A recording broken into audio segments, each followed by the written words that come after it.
Hi, welcome back to the channel. My name's Rebecca, I'm 45 years old and I used to suffer from multiple sclerosis, but I no longer experience any of the symptoms since starting the carnivore diet just over 2 years ago.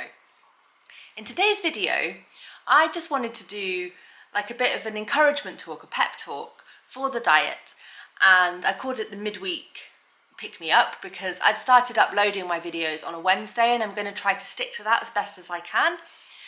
And so yeah, so it's the Midweek Pick Me Up. And I think, I think when it comes to the carnivore diet, it's about discipline. Like any diet that's considered radical is about discipline and it's about staying the course.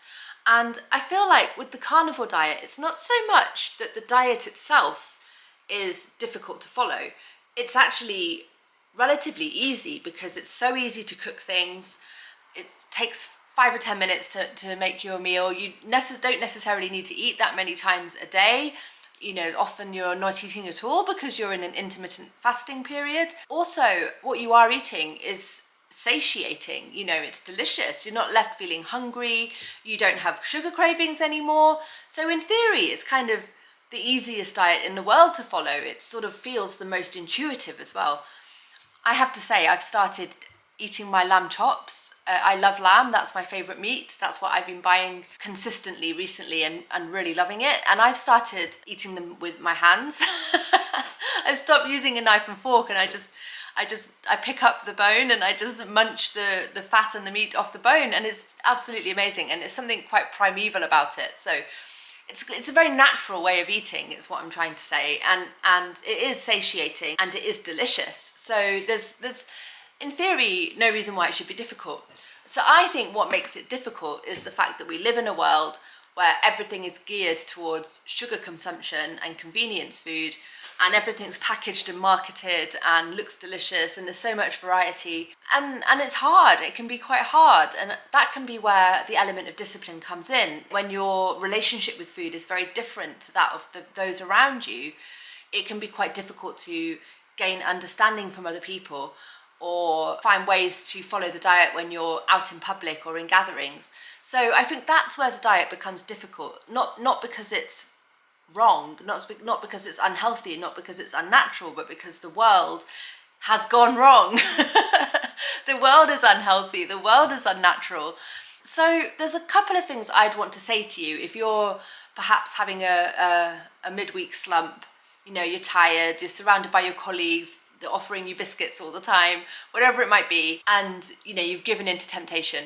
I would want to say to you 2 main points. The first one is remember why you're doing the diet in the first place. I don't know what health condition you might be facing that encouraged you to start the diet, or in what ways you want to better your body and your mind, but you obviously were in a comparatively negative place before you started it, or you wouldn't have started it, and presumably it's helped you.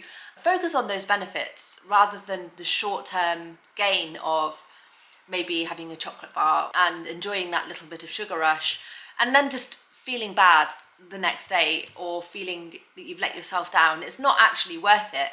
What's worth it is feeling the consistent benefits of staying on the diet for a sustained amount of time. The way that it makes your body feel is phenomenal.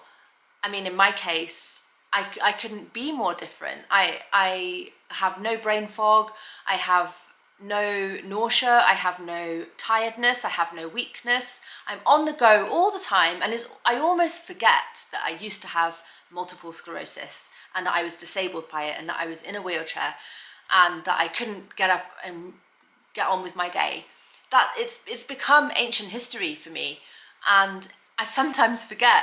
So I might be tempted by something and I know it's not worth it. And recently, since I switched to lamb over beef, I've had very little trouble sticking to the diet because I'm that much more excited by lamb and satiated by lamb because of the higher fat content and because I really like the flavour of lamb. I kind of got beef fatigue a little bit and I was finding it hard to stick to the diet at times, and it's not worth it. It's not worth it.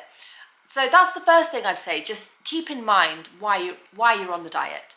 That's an obvious piece of advice, but I would also say keep in mind that it's not just about your individual health that this diet is important is literally individuals pushing back against the entire system, which is built around keeping people tired, foggy-brained, fatigued, inflamed, metabolically unhealthy, because there's no profit in people being healthy. The profit is in keeping people ill. We are stepping outside of the system that is pushing fake food. We're refusing to feed the machine that sells us pills to fix the problems caused by the fake food. And that's why this is more than a diet. It's a movement back to body sovereignty, truth, health, strength. And every single bite of real food is an act of quiet rebellion against a system that wants to keep us ill. It's really important to start saying no to sugar and seed oils and lab-made junk that is wrecking everybody's health and is completely normalized. If you're dragging at all on the diet and if you're having a moment of weakness, I would just say stay the course and remember that you're part of something bigger. You're part of something bigger than just your own transformation. If you can transform yourself on a structural level, that means that other people out there can do it as well. And the more people that are on the diet and talking about the diet and proving the benefits of the diet, the more chance there is that other people will be inspired to do something similar. I have a friend here in Asturias, where I live in northern Spain, who I never said to him, you should be carnivore.